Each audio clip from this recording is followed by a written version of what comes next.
На этом фоне продолжается освоение южных регионов России Турцией.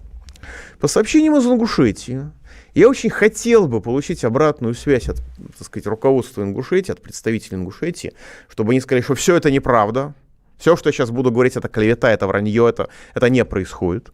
Из Ингушетии приходит сообщение о том, что нынешнее руководство разработало программу передачи в частные руки, за которыми, как убеждены в республике, стоят турецкие бизнесмены, 26 государственных унитарных предприятий, неэффективных, а работающих и достаточно важных для российской экономики. В частности, завод по производству сверхярких диодов в Малгобеке, построенный в рамках федеральной программы в 2017 году. Изначально он должен был войти в оптико-электронный холдинг «Швабе» в составе Ростеха. Но сейчас на сайте Швабе о нем не употребляется в принципе. Возможно, пообщавшись с властями республики, корпорация решила поберечься. По крайней мере, после апреля 2017 года, когда пищеблок завода посетил тогдашний президент Ингушетии Евкуров, ну, разумеется, и завод в целом посетил, информация о заводе в интернете найти не удалось, кроме рекламы, продажи, так сказать, его изделий. По сообщениям из Ингушетии, в завод было вбито около 2 миллиардов рублей государственных инвестиций.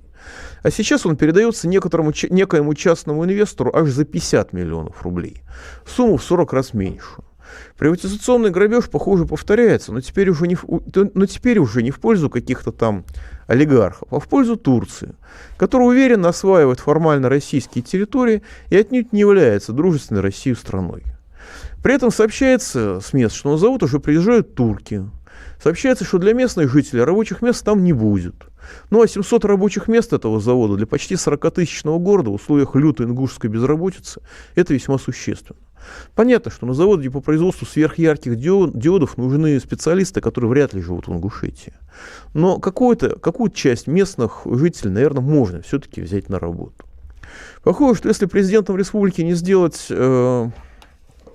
Зязикова, второго его президента, следующий руководитель будет не избираться, а назначаться, а то и из Турции. Я как-то легко сказал, что хоть в Ингушетии нет кадрового вопроса, но, похоже, о центральных властях Российской Федерации я подумал как-то слишком хорошо.